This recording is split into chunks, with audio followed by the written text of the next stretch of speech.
Hello everyone and welcome to this BCIS webinar. This webinar is Ask the Experts, Simplifying Cost and Carbon Measurement and Reporting in Construction. So just before we start, a bit of the usual housekeeping. As usual, this webinar is being recorded and it will be shared for everyone who is registered. It will also be accessible on our website. If you want to stay up to date with the latest news and insights from BCIS, please do follow our company page on LinkedIn if you don't already.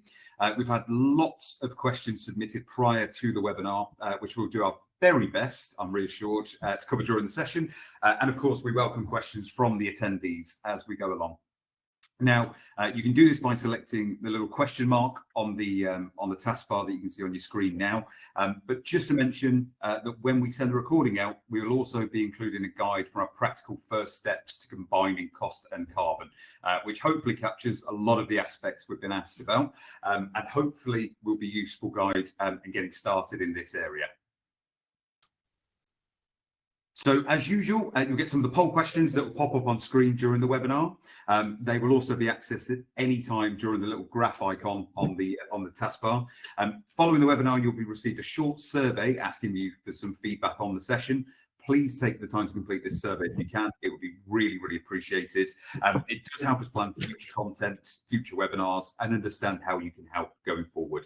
So there's also the option to ask any questions that you didn't have the chance to ask during the session or think of later. So please just get them in and we'll be more than happy to assist. So I'll start now to introduce today's panel. So I'm Richard McLean. I'm the Chief Commercial Officer here at BCIS. I'm very happy to have with us today. First up, we have James Fisk, who is the CEO of BCIS and the Chair of BCD Steering Group. Good morning, James. Hi, everyone. And next we have Carl Horton, who's our Chief Data Officer at BCIS. Good morning, Carl. Good morning. And last but not least, or most importantly, arguably, we've got Neil Barnett, Supply Chain Data Manager at BCIS. Good morning, Neil. Morning, Rich, and morning, everybody. Right, and how are we all today, Jess? Good? Good. We are wonderful. The sun is shining. Very much looking forward to these questions, which I'm sure won't be tricky at all, Rich. We have no shortage, yeah, please make sure you've got a glass of water with you, okay? Okay, so just want to cover the agenda for today. So some of you hopefully joined our last webinar, also on the topic of combining cost and carbon, and why we believe cost experts are so well placed to also carry out carbon assessments. So today we're diving in deeper and answering your questions, particularly looking at how we can bridge the gap between current prices and evolving demands in the industry. Now, to set the scene for today's session, we'll have to have a look at some of the poll question results. Then we'll jump into the questions we've already received. Also look at the ones that come up during the session, and then to take care of some more of the practical questions, we'll also have a live demo of BCIS Life Cycle Evaluator. So for those who joined the last one, we had a bit of feedback. We didn't get enough time to go in enough detail, so we'll be covering that today. Okay, so those joining the last webinar will be aware that we're running an exclusive offer at the moment. So for our ICS members, for BCIS subscribers, and for anyone who's registered for the last webinar, you'll get access to the BCIS Life Cycle Evaluator at a hugely reduced price. Life Cycle Evaluator, or known as LCE a bit more commonly, it's our unique cost and carbon estimating tool, bringing together BCIS's more than 60 years of UK cost data and carbon data from the Built Environment Carbon Database, the only tool of its kind. So I won't say too much about that now, as we'll be seeing the Life Cycle Evaluator shortly, but obviously there's a QR code. If you are interested, please contact us. Okay, so just quickly set the context for this second cost and carbon webinar. So it's a quick look at some of the poll questions from the last session. Since we're talking about supporting quantity surveyors and cost experts to also take on carbon assessments, all of the results here have been filtered for the attendees who said they were QSs. So that will represent some of the numbers, but we wanted to make sure we were accurately representing. So the majority of our webinar audience are usually QSs as well. So we've just narrowed this down for accuracy's sake, really. Okay, so First of all, around would offering whole life carbon assessments enhance your job role or service you offer? Clear majority, 69% said offering whole life carbon assessments would enhance their job role or the service they offer. Small minority already doing it. Brilliant. Hopefully we can get more, but great to see that RQS is already doing it. And an even smaller minority saying they don't believe it would enhance their role. So we're going to go through a couple of topics on this at today's session, but I think it's a really important message, and hopefully we can make you feel a bit more reassured.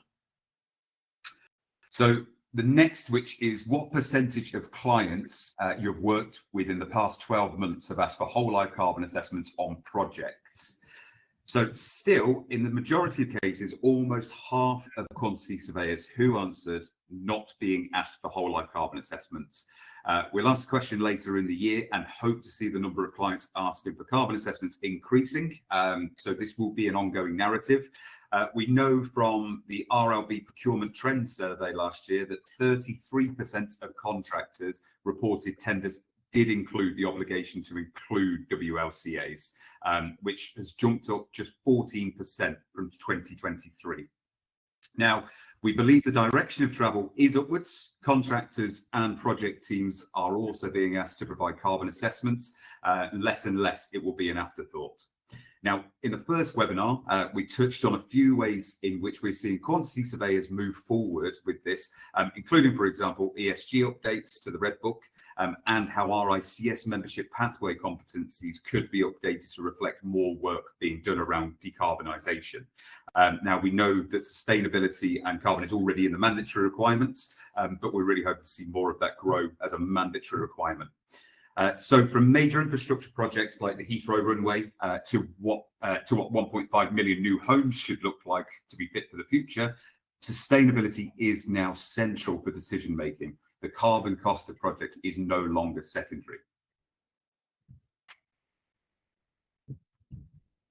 However, despite the trends our poll in the first webinar also revealed, a minority of QSs, only 18% in fact, think that the industry would be ready if whole life carbon assessments were mandated through building regulations from next year. So that's a really interesting fact, and we are going to dive in a little bit more detail about that into today's session. And on top of that now, sorry, did that slide change that? No, it didn't, did it? Yeah, it did for us, Rich. Sorry, it didn't for me. There we go. Brilliant. So yeah, just 9% have actually carried out whole life carbon assessments. So hopefully today's session will help to start move the bar upwards. And as I said, this is going to be an ongoing theme from us at BCIS.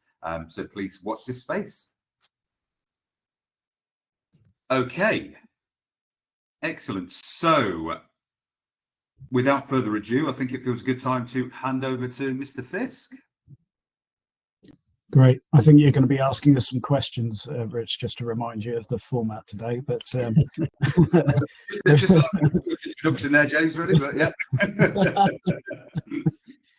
It would be interesting, I think, just to jump back before we get into the questions in terms of some of those poll results, because I look at those and I do end up with a few more questions than I do answers. So certainly that one there that you're on, what percentage of clients have you worked on in the past 12 months have asked for whole life carbon assessments? Is that more of a reflection of clients not asking quantity surveyors to deliver a carbon assessment, i.e. there is a carbon assessment going on, but they're asking somebody else? Or do we think that is genuinely that they're just not asking for any form of carbon assessment over the project? So there will be an element where, as quantity surveyors hopefully start to position themselves to deliver carbon assessments, that the clients need to know that that capability and skill set is there. And obviously that will help drive some of the demand for being asked to do these things. And we will touch on that, I'm sure, during the panel sort of sessions.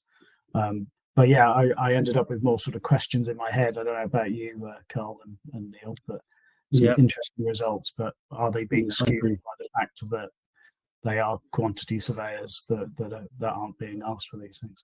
Yeah, I think it also comes down to the value proposition. Are they understanding is the QS practice geared up to do it?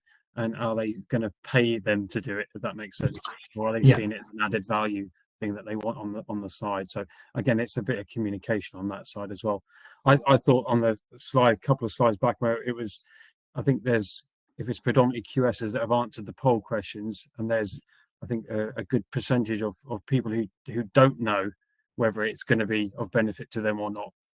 So that's quite well. That's an area we've got to cover off as well. So it's making sure that the QS community feel, and the cost community feel comfortable in delivering whole life carbon assessments. Again, we'll cover that later on. Got a lot of stuff to talk about. Yeah, Rich, are you going to lead us through some of the predetermined questions?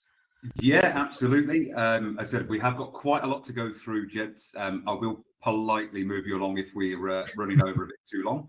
Don't be too polite. I was being polite to say that I was being polite. There you go. Okay, excellent. So yeah, let me just pull these up a second. Just check. There was no more graphs you wanted to cover there, James, was there? No, it's just I think for the next set of related webinars, we should probably drill into some of the underlying bits on why we're seeing these things, because it's it gives us a really good feel of where we are as an industry, but there is an element of, do we as quantity surveyors need to position ourselves to be asked some of these things? So Right. Yeah. Move on by all means. Brilliant. Okay, lovely. So a really great question, I think, to start off with, and help us set the scene here. So we covered this a little bit in the last webinar, but really simple question here. So why should our audience be doing this, especially in the light of more vocal climate deniers? I thought you said it was an easy question to start off with. I mean, the whole climate denier piece, I'll be very careful, and I'll pick my words very carefully, because me, and I'm sure many others in the industry, are very angry about certain things that are going on in the wider world at the moment. So I'm going to park all of that, Rich, if you don't mind, and sort of makes sense. Try and answer it with believe the science, believe the numbers, or don't. And I suggest we don't get into that as a panel today. Pumping lots of greenhouse gas emissions into the environment is not good for anyone. Let's be 100% clear about that. Some of the stats that we released recently is that we've moved from, I think it's 6 billion tons of carbon emissions in 1950 up to about 34 billion today. So that level of increase clearly is not good. That's that will impact on food source, that will impact on water, that will impact on lots and lots of things. So I won't get into the climate sort of change and the greenhouse gas emissions sort of debate today, but sort of thinking about carbon assessments. First of all, it's probably good to just remind everybody, when we say the term carbon assessments, is actually a lot more than just a carbon assessment. The measure that we use for carbon assessment is carbon dioxide equivalent, which is a lots of the global warming sort of emissions all converted into a carbon dioxide equivalent. So when we say carbon assessments, actually we are talking about a lot more things than just carbon. But if you think of when you're doing a carbon assessment and the process behind doing a carbon assessment, you're looking at things like materials, what materials you're using. You're trying to pick more durable materials, so things obviously last longer. You're looking at waste, you're looking at transport, so you're actually looking at a lot broader things than just carbon emissions. We know on the planet that we are, with a growing population, we have a finite supply of resources. Well, ultimately, doing things like carbon assessments gets us to think about the use of things like construction materials more widely than if we didn't do a carbon assessment. So personally, I think there's a lot of reasons why carbon assessments actually feed into broader thinking on construction projects. Carl, Neil, I'll hand over to you. Yeah, I think just covering off the sentiment around the global issues around climate change, etc. I think is probably not the one to get into on a political debate right now. But I completely agree. I think it's about providing the infrastructure within the quantity surveying sort of community to allow them to have confidence to cover off the carbon assessments. It's knowing what information is needed to give confidence to the client that the assessment is covering what they need it to cover. So yeah, I fully agree, James. Yeah, I think it's more about sustainability. As James said, we're on an earth where we're consuming resource. We need to think about how we're doing that, and we need to think for our children, our children's children, the future generations. Really, we've got to take responsibility. Well said. Well said. So I think if we think a bit broader in terms of some of the other benefits, so why would quantity surveyors want to be doing this, Rich? Well, this is a big differentiator of service, in my humble opinion. This is a new area that quantity surveyors can move into quite quickly, quite easily, with the right sort of support around them, that can generate a whole new revenue stream. I believe there's lots of reasons, both reasons that are good for the planet, good for the project and the project outcomes, but also good for the people involved in delivering those carbon assessments, which is obviously our belief at BCIS that quantity surveyors should be positioning themselves to do this, because this is a very unique selling point and a massive ability for quantity surveyors to gain what will inevitably become an absolutely critical space when things like government mandates and planning and other things are sort of set in motion. So now's the time to act, really, I think, is my message. Brilliant. Thank you. Yeah, I think it's a really interesting point. Obviously, I think the impact of the planet is huge, but it's great to hear actually, this is a revenue stream for these people as well, for these businesses. And the market's more difficult than ever, right? Absolutely right. Brilliant. Okay, great. Well, thank you, gents. So the next question. So we've heard from the polls earlier, the audience is a little lost on where to start, which I think is a really, fair shout here with such an exciting venture. So would we be able to help with a couple of pointers? On where to start? Absolutely. Yeah. We're actually producing, as you alluded to at the intro, Rich, a bit of a guide on where to start, the practical next steps on quantity surveyors who want to start to do this, and that's something that we're working on at the moment.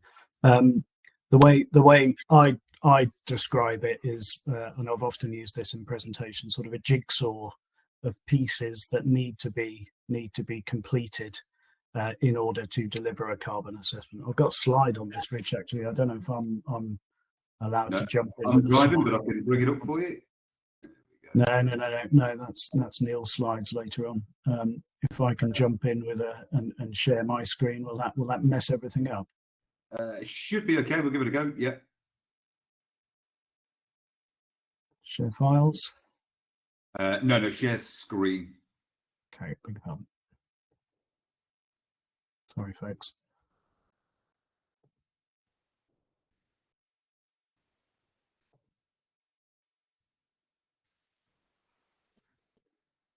Can you see a screen, a PowerPoint file with some words on it?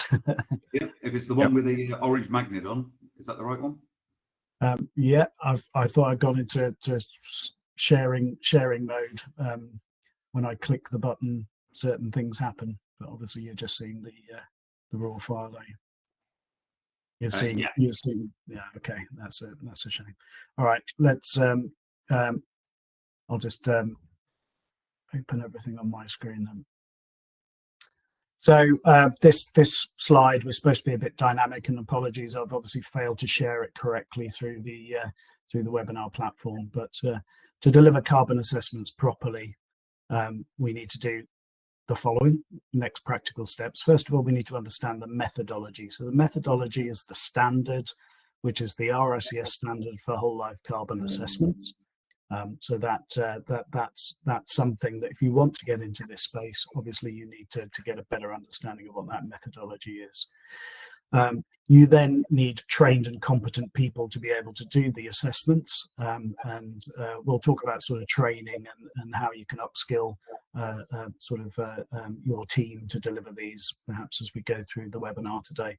But certainly there'll be more practical guidance on the document that we'll be releasing. We need compliant softwares. We need pieces of software that help us to deliver carbon assessments, and they have to be compliant with that methodology. So with that RICS whole life carbon assessment methodology.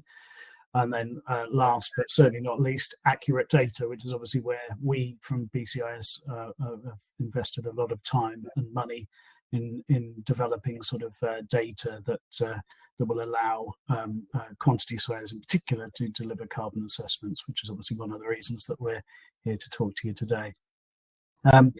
Once you've got that, you've then built your capability on how you can deliver carbon assessments. And then it's very much about sort of speaking to the clients and the customers to differentiate your service, to show them that you have the capability of delivering carbon assessments and what those benefits to the client will ultimately be by having carbon assessments done on their project.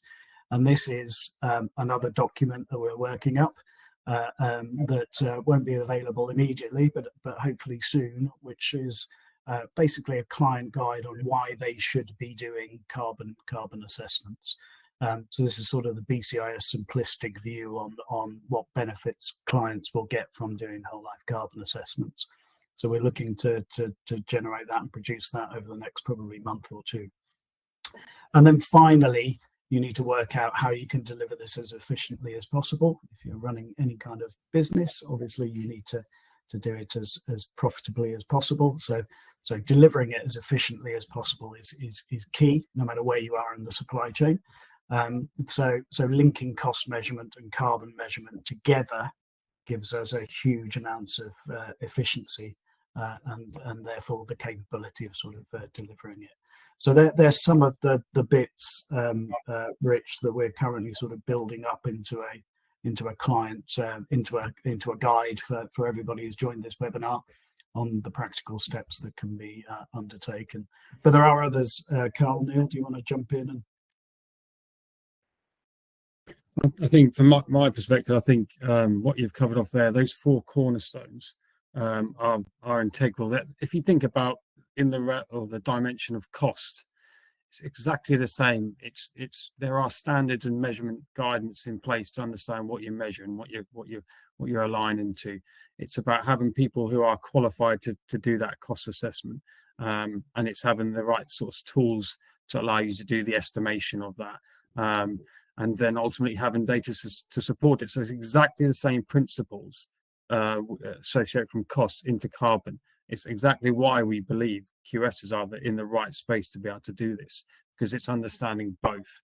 And I think, yeah, as you said, having the ability to trawl your way through a little bit on the RICS document is one of the challenges. Having people dedicated to try and do that, it is a mission. Let's be honest, but it's good that we need to be able to understand, what's the scope coverage of what you're assessing. What's the regulatory requirements you're trying to cover. So it's having all those things in your armory to be able to speak with confidence to your client about what you're delivering on a carbon assessment. Yeah, obviously, from my perspective, the data quality is the big area.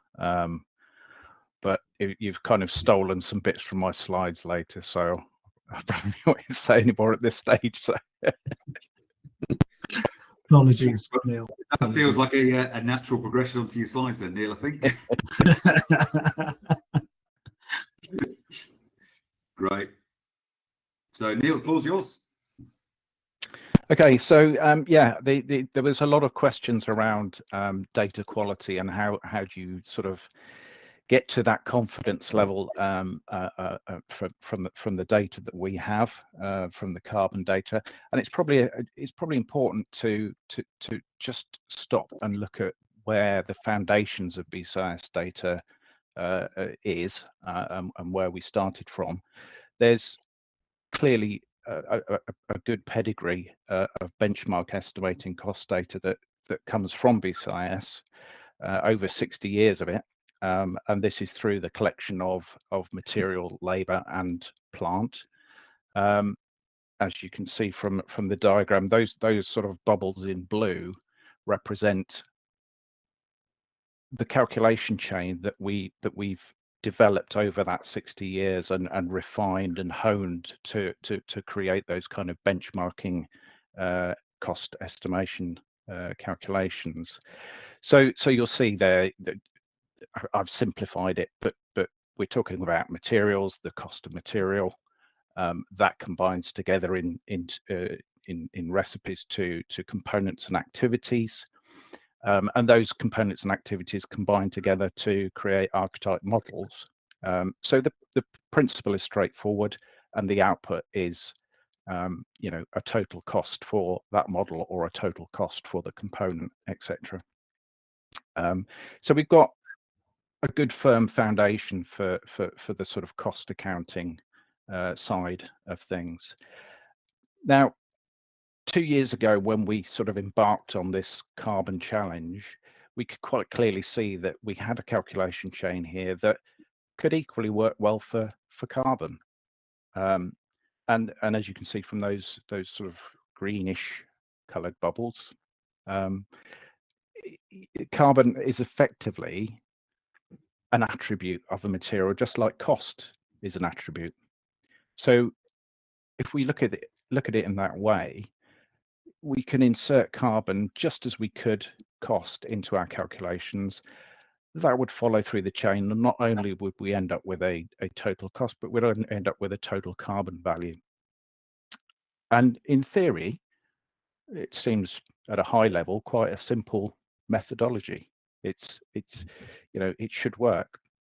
So the question is, what is the carbon challenge? What makes this a little bit more difficult than what it appears on the surface? So if we can go on to the next slide. So what we found was the two main challenges was, firstly, the carbon source data, and then most importantly probably is units of measure, because without being able to describe the carbon in the same unit of measure as we have the materials, then clearly the calculations wouldn't work. So firstly, the carbon source data, we're actually in a fairly good position with this, because we've got direct linkage with the BECD. The BECD is a repository of EPD and non-EPD carbon assessment and studies, and it's as Rich said, first of all, it's one of a kind. It's developed for and by the industry, and contains an awful lot of carbon data, and that has recently been fully refreshed, and also now includes the ICE V4 database. So that's generic carbon values. Now, I say we started this journey 2 years ago. There's been an awful lot of pain that we went through to get to where we are now. And initially, the carbon data was pretty sketchy. It was sparse. It was not great quality. But we managed to kind of effectively identify from our material list, we could identify representative EPDs and do those conversions in order to get the best representative carbon for each of our materials. Now, more recently, and we're currently rolling out, we've managed to get the ICE V4 database generic values into BECD, so we can use that as a data source from those direct links. And we've managed to map over most of our materials, the majority of our materials, to that ICE V4 generic data. And that brings us a couple of significant benefits, because as you'll see later on when we're talking about the life cycle evaluation tool, quite often at the early design stage, the specifics, the detail of the design is not known. And so these generic carbon values are probably a better fit for early design stage carbon assessment. So we're in sort of phase 2 of mapping this carbon data to these generic values, and we've also got future concepts which we're working on at the moment, whereby, you know, not only will you have the sort of standard generic value to choose from, but you'll also be able to pick specific. So as you get to know what the specification is, as the design evolves, you'll actually be able to say, okay, well, we've got a generic value for bricks of X generic carbon, and we want to see what the alternatives are, and we'll be able to pick a specific manufacturer carbon value. So that's kind of where we're going on the source data. For the units of measure, that's a much greater challenge, because what we found was that in looking at the EPDs, the way that they describe those units, declared units, is often varied and inconsistent. And I've got an example. If we can go on to the next slide. So here is just a couple of pages from an EPD. As you can see from here, the important thing to us is that declared unit. And when you look at the circle, the numbered 1 there, you can see that the declared unit is 1 meter length of a particular pipe, which is great. That's straightforward, and that actually aligns with the material that we have linked it to in this case. But you'll also see in the second circle, we've got a declared unit table. Now, normally that is where you would get the declared unit values from. That's the actual table that's put forward. So in there it says the declared unit is 1.566 tons, which is a little bit of a contradiction. And if you look at the bubble or the circle just above it, numbered 3, you'll see that it actually says that the pipe mass of 1 meter of pipe is 488 kilograms. So you begin to see that when you start to look at these EPDs, it's like, what number are we actually dealing with here?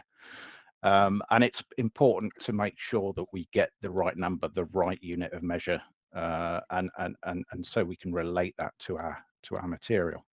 If we go on to the next slide, please.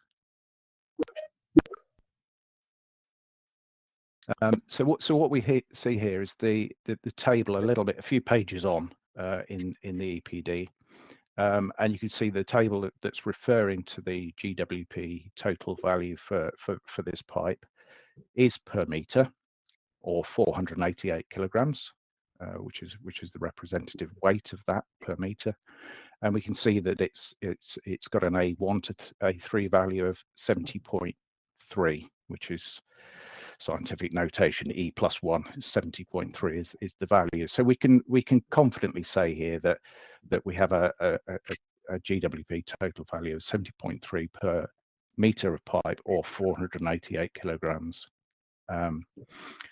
So what we've done is we've gone through all of our materials. We've mapped it to the best carbon source that we can find within BCD, but we've also converted all of the carbon values to align with the units of measure that we use for our materials. This now means that we can take the same calculation chain that we have for costs, and we can apply those carbon values in just the same way, and end up with not just a firm foundation for cost accounting, but also a firm foundation for carbon accounting, which is where we want to be. So if we go on to the next slide, please. So data quality assurance. How do we go about doing this? Because there's an awful lot of data There's an awful lot of data to collect. There's an awful lot of data to make sure we've got right. And, you know, that is down to mostly the BCIS team. Over the past 2 years, we've grown the team exponentially, and to be honest, we're struggling to keep up and grow the team fast enough. So there's an awful lot of data to process, but that's within our control. To help us, we have Dr. Jane Anderson.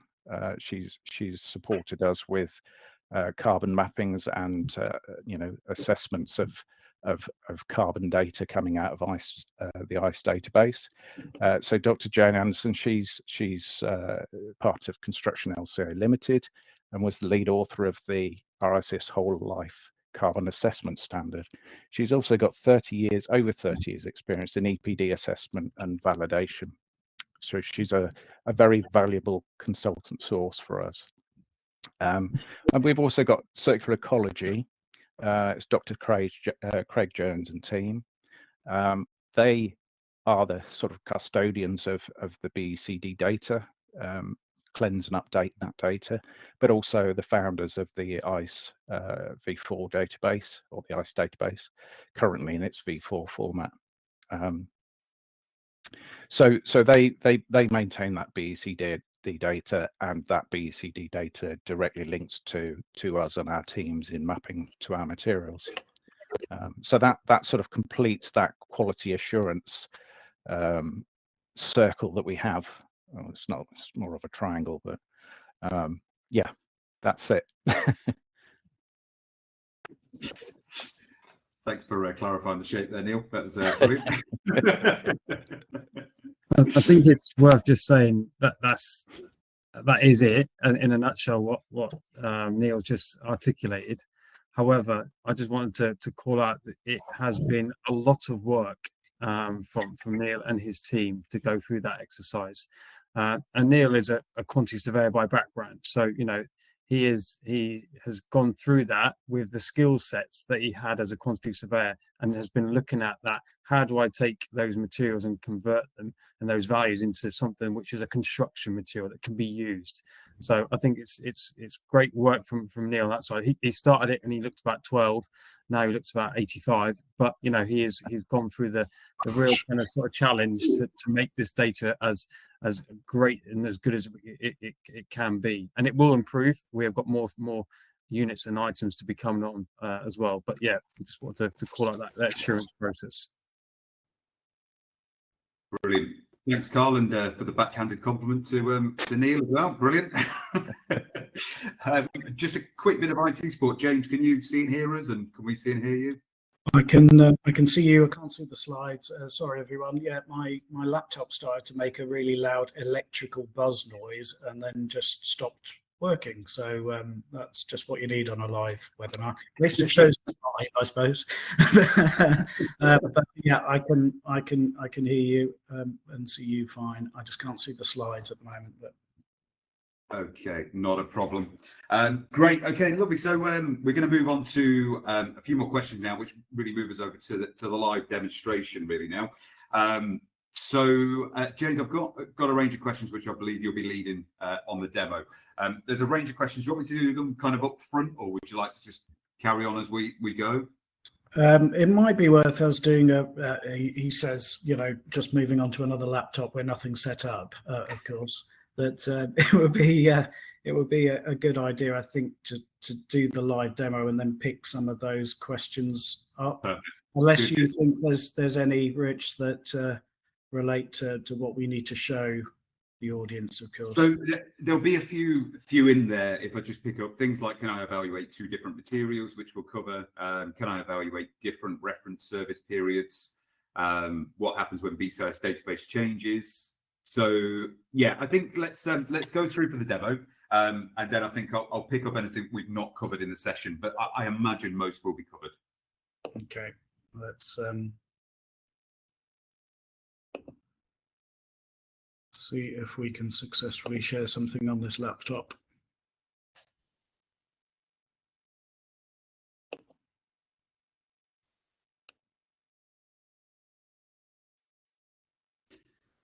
Great. And just while you're loading that up, James, just for everyone attending at the moment, just a gentle reminder regarding the polls. We've had a few hundred responses already, but if you could spare a few moments just to give your opinion on the poll, it would be gratefully appreciated. Rich, can you see my screen? Does it say Yeah. Life Cycle Evaluator and look like a web page? It does, yeah, all good. That is awesome. Okay, yeah, so apologies for dropping out, Neil. I missed some of your slides, so if I start to move into areas that you've covered, or you want to jump in and just reinforce because you have covered stuff, please do. So this is BCIS Online, and this is the menu that shows the cost and the carbon combined areas, the two products that Neil's been working on since his 17th birthday, according to Carl earlier. We've got a materials product link, which I'll just flick on very quickly. So in the materials database, this is where a lot of the work that Neil was talking about, linking cost and carbon, and how that really isn't simple, and how much effort it's been from Neil and Neil's team to deliver what's been done so far. So you'll find within the materials area, this is all part of the Life Cycle Evaluator offer as well, everybody, just so that you're 100% clear. You will get Life Cycle Evaluator and the materials database and all of the build-ups and the data that we've been working on in terms of the components, life cycle costing and carbon database that I'll be showing you in the system shortly. So the materials database, there's different classifications that you can drill down and sort of click on things, or you can type stuff into the search bar. For each material, Neil, is there a specific material that you would recommend I jump onto? Not off the top of my head, just something common. I used a paint one previously, so shall I stick on the paint analogy, or shall we move on from that? Yeah, no, that's fine. Let's go emulsion. So by typing stuff into the search, you get the results associated with your search. In this one, because I was so specific, there is only one. And you will see at the high level the unit of measure that everything's been related to, which is litres, because you buy stuff in litres of paint. Neil, I'm not sure if you covered while I was off with IT issues the unit of measure and how that changes in an activity build-up, or that might be something that you just want to reinforce here, because the last time I showed paint, there was a question in the audience about, well, shouldn't that be meters squared, because that's, you know, how NRM sort of dictates that the painting should be done in. Did you cover any of that while I was off? I didn't know. No, that's sort of the next level of detail. So absolutely yes. So obviously when we look from a material perspective, we are looking at a unit of measure that a product is purchased in, and that may not be the same as the unit of measure that it's consumed in a component in.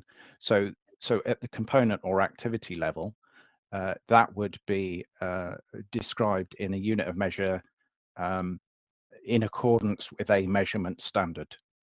So as James said, you know, paint would be per meter squared, but the material that contributes to that activity would be in the unit that it's purchased. So when I was talking about it, we're talking about purchased units of measure and relating the carbon to those purchased units of measure.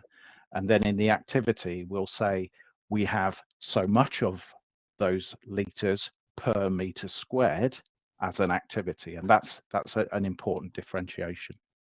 So perhaps when we go on to LCE, we can actually go into painting. It's not a particularly exciting example, but at least that will show how the units of measure at the materials level relate to that per meter squared NRM activity level. Neil, would that be a good idea, do you think? Yeah, I think so. Yeah. Okay, great. So yeah, at the material level, we've got a unit of measure which is litre, and we have a cost per unit of measure, and a carbon unit of measure, as Neil was, I'm sure, talking about while I was off making a cup of coffee. I mean, with IT issues. So what you'll see under each material is quite a lot of information. So you've got a BCIS classification, a uniclass classification, and the unit of measure that we talked about before. Then you've got cost data that includes the past 12 months inflation, future inflation, so i.e. how much we think at BCIS that price will be changing over the next 12 months. What the basis of the location pricing is. As we know, in some materials they do change in various locations. What the currency is, this was purely built so that at some point we might want to start to do things outside of Great British pounds, and what the cost-based date is. It's important to say that this data gets updated on a monthly basis. Neil, I'm right in saying that, aren't I? You are correct, James. Excellent. Hopefully we recorded that, because not often Neil tells me I am correct. And underneath here is the representative carbon data that Neil was talking about. So again, all of the source information related to where that carbon data came from, and any conversion that Neil and team are taking that data through to get it to the same unit of measure. And this one comes from the Inventory of Carbon and Energy database. Neil, did you talk about the work that we've done to sort of relink to that while I was off? Yeah, perfect. Yep, we covered that. That's great. And as we are learning and growing and evolving in the carbon space, there is a carbon data feedback for the user to use, which does give a bit more information on the conversion as well. But this basically gives the user the ability to go, well, you know, I don't agree with the conversion that you've made there, BCIS, or we think there's another piece of carbon related data that might be useful. So this is just a feedback process to allow BCIS to continue to evolve and improve in this relatively new sort of cost and carbon sort of data space. So with the materials product, you can also select more than one and compare the two, which becomes obviously important if you're appraising different options. Rich, I think that was one of the questions that you asked. So hopefully I've covered one of your questions already. Yes, James, thank you, Nick. Thank you. Rich is also having issues I'm hearing with his IT, so something's going on. So that's the materials database. I'll now move on to Life Cycle Evaluator. So Life Cycle Evaluator is a piece of software that we've developed to house this data that we are creating. We're a data provider. That's our core, what we're trying to give to the industry. We're not a software provider. In this particular case, we needed to produce something that had the ability to contain this cost and carbon data that we were building in a tool that can be used more easily by people, i.e. a very simplistic calculator. So this doesn't have all the bells and whistles that a traditional sort of estimating commercial software product would have. It's designed to be very, very simplistic. And where this goes is really up to you. It's up to you as the user base to help us determine whether we should be expanding and improving some of the functionality in this, or whether we should be just focusing on the data, because now the software, the commercial software, is available to take this BCIS data and work in line with the standards. So the future is very much in your hands in terms of where we sort of take Life Cycle Evaluator going forwards. So Life Cycle Evaluator is something. It's obviously online. It's available on the BCIS sort of online service if you have the right sort of package. You'll see once you log into Life Cycle Evaluator, there's two main areas. There's a projects area. So you have the ability to create as many projects as you would like. No one else can see those projects other than your organization. So there is no risk of, you know, another quantity surveying firm, or if you're a contractor, another contractor seeing your data. It's purely your projects are your projects, unless you choose to share them. So you do have the ability, if you want to share this project data with BCIS and the Built Environment Carbon Database. So if you have designed and developed a project and you want BCIS that would be a good archetype model for BCIS to use, then you do have the ability to share that with us, or to share that with the Built Environment Carbon Database. As we know that the more sharing, the more we learn, and the faster we improve as an industry. So each project that you have the ability to obviously go into those, which we'll do in a minute. You have the ability to copy a project, which is quite interesting functionality, because you may have two different design appraisals and you don't want to have to redo the whole project twice. So you can work on one project, copy it over, make some changes, and then compare those two projects, those two different sort of versions of it. You also have the ability to sort of select different dates, or to select different locations, or maybe even the reference service period. So how long you want to run the study for. Is it 50 years against 60 years, for example, the assessment that you're undertaking. So the copy function is quite a useful thing here that gives people the ability to copy and do appraisals quite well, hopefully much quicker. You also have the ability to archive and then delete projects as well. Also in the projects, sort of on the home screen, as well as the projects, you have a user library. And the user library is where you can obviously see the BCIS components, activities and build-ups that Neil was talking through earlier, but you have the ability to add your own. This is, as Carl said earlier, this is an evolving and it's a growing space. So our components library is growing and evolving as we go through. It's not going to have everything in it from day one. And maybe it never will have everything in it, but what we're trying to get to is a good 80-90% of regularly used components will be available in here.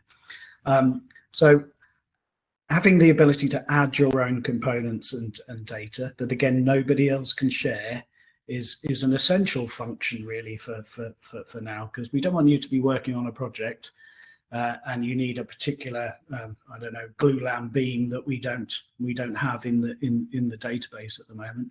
We don't want that to be the end of your journey. We want to give you the ability to add your own build-ups, and if you need support, you can reach out to the BCIS team, to us, and we will help you with those components.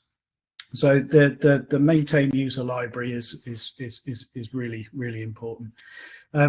In terms of the data that you can add components, and these are, as you can hopefully see on screen, sort of elementally structured components. So if we go into frame, steel frame of different sort of sizes. Let's go into roof coverings. So it's that sort of information where you've got components of a building. Through the navigation sort of system of LCE, you'll see that these are all of the BCIS core libraries, and you do have the ability to add a new one in by clicking the add button, unsurprisingly. If you want to do that from scratch, you can, or you can take one that's within BCIS already and copy it and make some tweaks. So if there's one that's really close in terms of the BCIS library and you just want to make some tweaks to the cost or the carbon values, you can obviously do that. When you do add one, that will appear at the bottom of the list with a slightly different color to it, and a little icon that shows that that's your specific data as opposed to BCIS. Resources, so these are labour, materials and plant. Again, you can add your own labour, materials and plant sort of items that you can use to build up components and activities with as well. I don't have you on screen, Jen, so you're still with me. Can you just confirm that you can still hear me? Yep, absolutely. Yeah, we can see and hear you. Just a friendly presenter reminder, we are running out of time a bit, James, so we've only got a few minutes left at the moment. Okay, great. Excellent. Okay, let's jump into an already completed project. This is an archetype of an office building. To get to the results, I'll fly through this as quickly as I can, Rich. You go through a process of selecting some project details first of all. So, what type of building is it? What the gross floor area is, project base, date, location. Basically, all of these things that you can see on the report header, you select in the project details stage. In the component stage, you go through that hierarchical menu of components and you select and you quantify them. Project ancillaries are all of the things outside of components that you may want to model, and that will range everything from operational energy in terms of gas and electricity, for example, all the way through to carbon uncertainty factors as defined by the whole life carbon assessment, but maybe even facilities management things that you may want to model within your project. So project ancillaries gives you the ability to enter more data than just the components. Transport is obviously modeling the materials to and from where they're manufactured over to the construction site, and then finally you get on to results. So on the results area, you will see this is our archetype office. There's 3 levels of output, really. There's a construction output, which is purely the cost of the carbon associated with the initial build. Then there's an operations tab, which is all of the ongoing maintenance, replacements, heating, lighting, all of that sort of stuff. And then whole life, which is obviously everything combined together. I'm just going to jump onto whole life very quickly. So we can see, actually, I'm going to show you something on construction first of all. So with construction, you'll see the elemental cost split and the carbon just of module A in terms of the carbon standard for the construction element. You can hover over things and you can see the full sort of breakdown of elements and sub-elements as you would expect. You'll see a benchmark, a cost benchmark bar that shows how your project compares against the BCIS wider industry database. So it shows in this particular example that we're a little bit cheaper than the average. And then underneath that, you'll see the top 10 materials and the top 10 elements just purely for the initial construction. And the idea is that you can filter those things by showing me the most carbon intensive materials or show me the most carbon intensive elements, and that's designed to facilitate the discussion with the project teams to focus efforts on a specific area to reduce those impacts. You can drop down and you can filter things by cost, high to low, carbon high to low. You can see things in tables. There's lots of functionality in there that we don't have time to do. For each area, there is a download report section. So for the construction tab, you can download this overview as a PDF, or you can download an NRM specific construction cost report or an RICS whole life carbon assessment report purely for module A. So they can all be downloaded in Excel. If I just flick on to whole life, same sort of format. You've got some informative charts being produced. Now we're starting to look at the acronym CROME, so capital, renewal, operation, maintenance, and end of life. So you'll start to see reports there that show you things when you filter and hover over. Again, not enough time to sort of talk through that. You'll see a timeline, a cost and carbon report. So this can either be presented in annual totals. So, whenever there's a bit of maintenance going on or a replacement over the 60 or 50 years in this example of our office building, or you can see the cumulative totals where again you can slide up. Hopefully you can see the pop-ups that are showing on my screen of cumulative cost and carbon values again over that 50-year period. The downloads for this particular section are a little bit more. So you've got a full RICS whole life carbon assessment report. You've got a CROME, so capital, placement, operation, maintenance, end of life, cost timeline in net present value or in current values, and then you've got a fully compliant NRM3 current values and net present value report. So there's and we're looking to build more and more reports, again based on your requirements, really, what kind of feedback you get, you give to us. So I'll stop sharing at that point, Rich. Apologies, I've obviously gone over time as always. No, all good. We've largely kind of held on to most people as well, so I'm going to make the assumption it's interesting. And so hopefully we're all good. And what we'll probably do is just handle a few more questions just before we do wrap up. And essentially, if the numbers start dropping, we'll wrap up more quickly. I think a few have already been covered here, but I will pick a couple of great examples that we've had.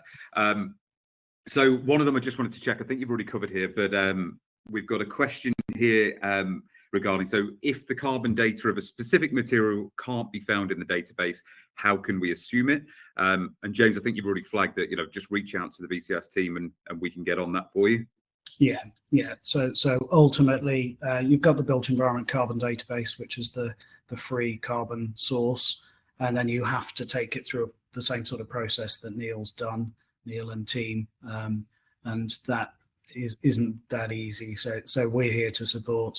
BCIS is absolutely here to support you through that if there's specific things that you need. Excellent, lovely. Then we had a question from Robin Smith. I could actually answer this one, but when will this be available? So Robin, the product is live. So if you want to contact us, if you were here at the beginning as well, we covered we're doing a trial at the moment for £50 for 3 months for all our ICS members, BCIS subscribers and attendees of the webinar. So if you want to contact us, feel free and we can get that sorted for you.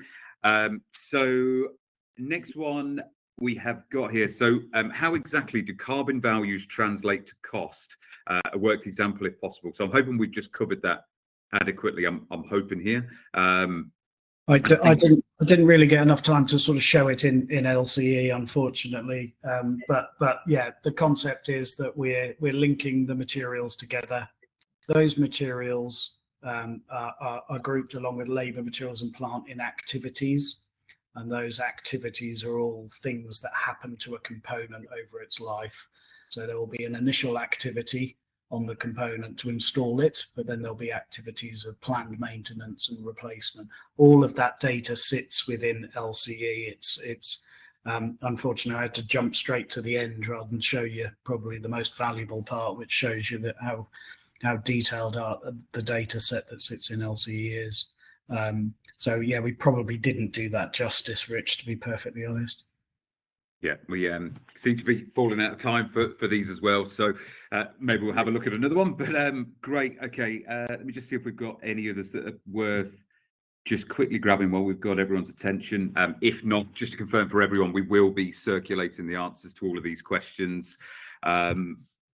Great. I think we're probably about right for now. We've got plenty of other questions that we can pick up, but I think for time, we'll probably, feels like a good time to wrap up the session. We only ran over by 25 minutes, gents. So well done all. Really great effort. So I'm just going to finalise, but thank you all for attending. And as I say, so just to reiterate, this is live now. It is available for anyone who wishes to subscribe to the service or inquire. But thank you all for attending the webinar, and gentlemen, thank you for presenting. Thank you for having us. Thank you. Thanks, Thank Rich. you, everyone. Thanks everyone for joining. Thank you. Cheers. Thank you. Bye-bye. Thanks all. Bye.